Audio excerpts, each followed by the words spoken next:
வணக்கம் நேயர்களே, இன்றைக்கு நாம் ஒரு புதுமையான ஒரு துவையல் செய்ய போகிறோம். இந்த துவையலை நீங்கள் செய்தவுடன் தினமும் சாப்பிடும் சாதத்துடன் சேர்த்து எண்ணெய் விட்டு பிசைந்து ஒரு அருமையான சாதமாகவும் சாப்பிடலாம். இதில் சற்று நீர் கலந்து இதை நீர்க்க சட்னியாக்கி இட்லி, தோசை போன்றவைகளுக்கு சட்னியாகவும் பயன்படுத்தி கொள்ளலாம். இதை சுவையாக செய்வது எப்படி?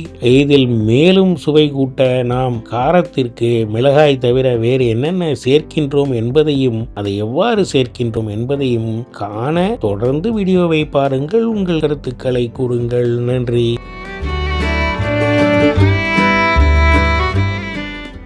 நேயர்களே, இப்போ தொகையில் வெரைட்டில இன்னொரு தொகையில் இது புதினா தொகையில். புதினா தொகையில் ரொம்ப டைஜஷனுக்கு நல்லது, பசியை தூண்டிவிடும். ஒரு மாதிரி பித்த மாதிரி வயிறு இருந்ததுன்னு வச்சுக்கோங்களேன், இப்போ புதினா தொகையில் அரைச்சி சாப்பிட்டோம்னு வச்சுங்கன்னா ரொம்ப நல்லது. இதையும் வாரத்தில் ஒரு தடவை சாப்பிட்டு வந்தீங்கன்னா ரொம்ப நல்லா இருக்கும்.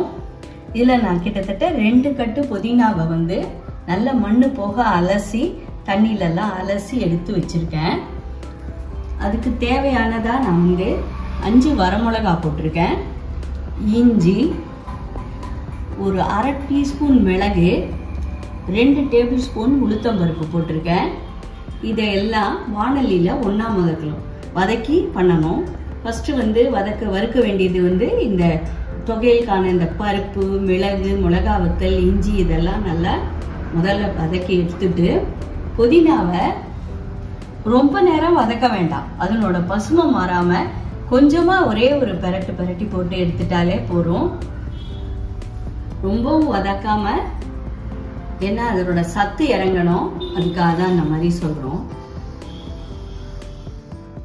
இதோட நான் ஒன்று சொல்ல மறந்துட்டேன், ஒரு சின்ன எலுமிச்சை பழ அளவு புளி, அதையும் அந்த வானிலையே போட்டு வறுத்து வச்சிடலாம். இல்லை தண்ணியில் ஊற வச்சு மிக்சியில் அரைக்கிறதுக்கு முன்னாடியே அதை போட்டுக்கலாம். வழக்கமாக நான் கேட்குற கேள்வி, உப்பு எப்போ சேர்த்துக்க? கரெக்டு, நல்ல குட் கொஸ்டின். உப்பை இதை அரைக்கும் போது, இந்த வதக்கி எல்லாம் வைக்கிறோம்ல, கடைசியில வதக்கும் போது அதுலயே உப்பை போட்டு மிக்சியில போட்டு அரைக்கலாம்.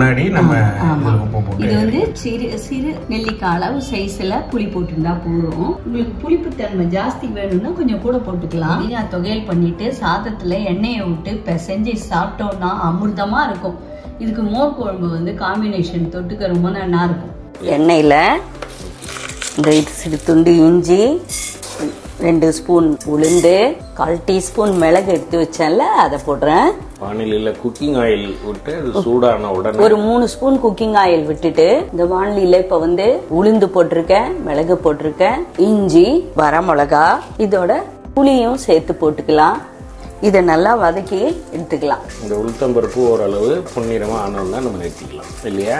ஆமா, ரொம்ப கருக வேண்டாம், அதனால தான் சின்னதாக வச்சுருக்கேன். அடுப்பை சிம்மில் வச்சு.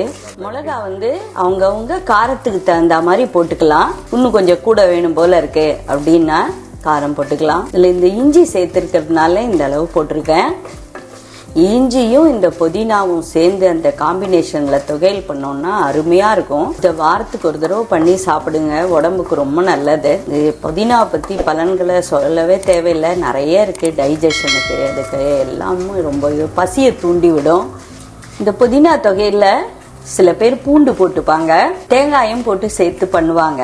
பட் நான் இதுல தனி புதினா தொகையிலா பண்றேன். தேங்காய் சேர்த்து பண்ணாலும் நல்லா தான் இருக்கும், அந்த மாதிரியும் பண்ணலாம். பூண்டு வேணுன்றவங்க பூண்டு போட்டும் வதக்கி பண்ணலாம், அவங்கவுங்க விருப்பம்தான்.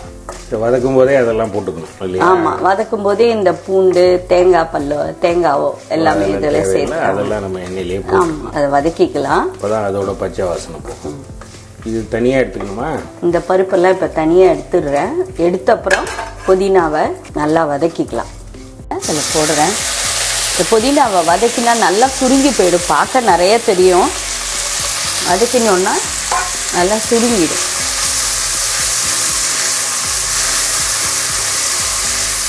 நல்ல புதினா வதங்கி வந்துடுது. இதை அப்படியே ஆஃப் பண்ணிடலாம். ஆறின பிறகு உப்பு அதில் தேவையான அளவு சேர்த்து மிக்சியில் போட்டு அரைச்சி வச்சுக்கலாம். இந்த ஃப்ரிட்ஜில் வச்சுலாம் 2-3 நாள் வச்சுக்கலாம். இது நம்ம தொகையில் வரிசையில் என்னென்னலாம் பண்ணியிருக்கோம் இது வரைக்கும்? இருக்கங்காய் தோலி தொகையில் பண்ணோம், இருக்கங்காய் தொகையில் பண்ணோம், தேங்காய் தொகையல் பண்ணியிருக்கிறேன். இது மாதிரி நிறைய தொகையல்கள்லாம் பண்ணுவேன். அது லிங்க்கில் கொடுப்பேன். அதையெல்லாம் நீங்கள் பார்த்து உங்கள் லைக் பண்ணுங்கள், ஷேர் பண்ணுங்கள், உங்கள் கமெண்ட்டை எனக்கு பாஸ் பண்ணுங்கள், சப்ஸ்கிரைப் பண்ணுங்கள் நேயர்களே. ஆஃப் பண்ணிடுறேன் அடுப்பை. இப்போ வாண்டியில் போட்டு வறுத்து வச்ச பருப்பு, மிளகு, இஞ்சி, புளி அண்ட் மிளகாய் இதெல்லாம் ஒன்றா மிக்சியில் போட்டு அரைப்பேன். முதல்ல பருப்பெல்லாம் போட்டு இந்த சாமான்களை முதல்ல போட்டு அரைச்சிடலாம். அப்புறமா புதினாவை சேர்த்து அரைச்சோன்னா நல்ல ஒன்றை போல் அரையும்.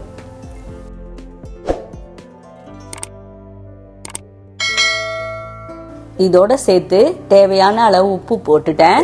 இப்போ புதினா வதங்கி நல்லா ஆறினதுனால இந்த பருப்பெல்லாம் எல்லாத்தையும் மிக்சியில் போட்டு ஃபஸ்ட்டு ஒரு ஓட்டிட்டு அப்புறமா புதினா கீரையை சேர்த்து அரைக்க போகிறேன். அதான் ரொம்ப சிம்பிள். இப்போ அரைச்சி காட்டுறேன் பாருங்கள் உங்களுக்கு. நல்லா கோரஸாக அரைச்சி. ஆமாம், முதல்ல இதை ஒரு ஓட்டிட்டு அரைச்சிட்டோன்னா ஈவனாக தொகையில் அரைஞ்சி போயிடும். மிக்சியில் கோரஸாக இப்போ அரைச்சி எடுத்துட்டோம். இந்த பாருங்கள், இந்த அளவுக்கு ஃபஸ்ட்டு ஜஸ்ட் ஒரு 30 செகண்ட்ஸ் சின்ன மிக்சியில் ஜாரில் ஓட்டினா போகிறோம். இதோட இப்போது நம்ம வதக்கி வச்சுருந்த அந்த புதினாவை சேர்த்துக்க போகிறோம். அவங்க சேருங்கோ வதக்கி வச்ச புதினாவை இப்போ நல்லா சுருண்டு போயிடுத்து. இது இப்போ ஒன்றா சேர்த்து மிக்சியில் கொஞ்சம் தேவையான அளவு தண்ணி விட்டு அரைச்சி எடுத்துடலாம். நேயர்களே, சுவையான புதினா தொகையல் ரெடி ஆகிடுது. இதை சாதத்தில் ஒரு ஸ்பூன் நல்லெண்ணெய் விட்டு பிசைஞ்சு சாப்பிட்லாம். இது தொட்டுக்க மோர் குழம்பு, கூட்டு இதெல்லாம் தொட்டுன்னு சாப்பிட்லாம். இது அப்படியே இட்லி தோசைக்கு வேணாலும் தொட்டுண்டு சாப்பிட்லாம். ரொம்ப நல்லது, பசியை தூண்டும், அடிக்கடி உணவில் சேர்த்துக்கலாம். இதே போன்று நிறைய துவையல்கள் வெரைட்டிஸ் எல்லாம் நான் செஞ்சு காட்டுறேன். இதெல்லாம் நீங்கள் பார்த்துட்டு லைக் பண்ணுங்கள், கமெண்ட் பண்ணுங்கள், ஷேர் பண்ணுங்கள், உங்கள் கருத்துக்களை என்கிட்ட பரிமாறிக்கோங்க. நன்றி, வணக்கம் நேயர்களே.